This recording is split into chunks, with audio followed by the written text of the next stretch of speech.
Voilà 3 ans que Taboba n'était pas revenu chez lui, ici à Kibumba, cette localité à 25 km au nord de Goma, un territoire d'affrontement entre l'armée congolaise et le M23 depuis des années, bien avant même la récente grande offensive du groupe armé en janvier dernier. En 2022 donc, comme 60 000 autres habitants de la ville, il laissait tout derrière lui, ses cultures et sa ferme, pour rejoindre le camp de déplacés de Kanyaruchinya. À son retour sur sa terre, il découvre qu'une autre famille exploite son champ. Après 3 ans difficiles dans le camp de Kanyaruchinya, on est revenu ici, chez nous. C'est là qu'on s'est retrouvé face à des gens qui travaillaient dans nos champs et qui produisaient déjà ces choux. J'ai dû payer pour récupérer cette récolte et des proches ont dû me prêter de l'argent pour pouvoir redémarrer mon activité. Avec ces 600 $ versés pour récupérer sa récolte et cet emprunt en plus, pour ce maraîcher de 48 ans et sa famille, le retour sur leur terre est cher payé et pas forcément volontaire.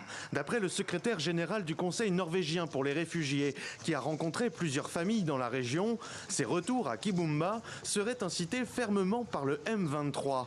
D'après les témoignages recueillis, les habitants de la ville ont eu pour certains 48 à 72 heures pour quitter le camp de Kanyaruchinya et rentrer chez eux.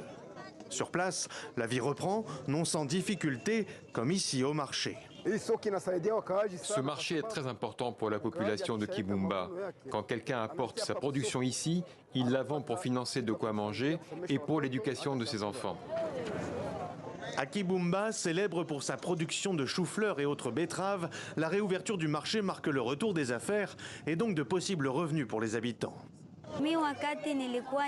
Quand il n'y avait plus de marché, les prix des légumes avaient tellement augmenté qu'il était impossible de trouver du chou-fleur dans la région, alors que c'est le produit phare par ici. Maintenant que la guerre s'est calmée et qu'il n'y a plus de combat, les habitants sont revenus et on peut acheter des choux, des oignons et tous les autres légumes. Dans les semaines qui ont suivi son avancée sans précédent en janvier dernier, le M23 a démantelé plusieurs camps importants de réfugiés autour de Goma, contraignant environ 1 800 000 personnes, selon l'Organisation internationale pour les migrations, à revenir dans les localités qu'elles avaient fuies à cause de la guerre.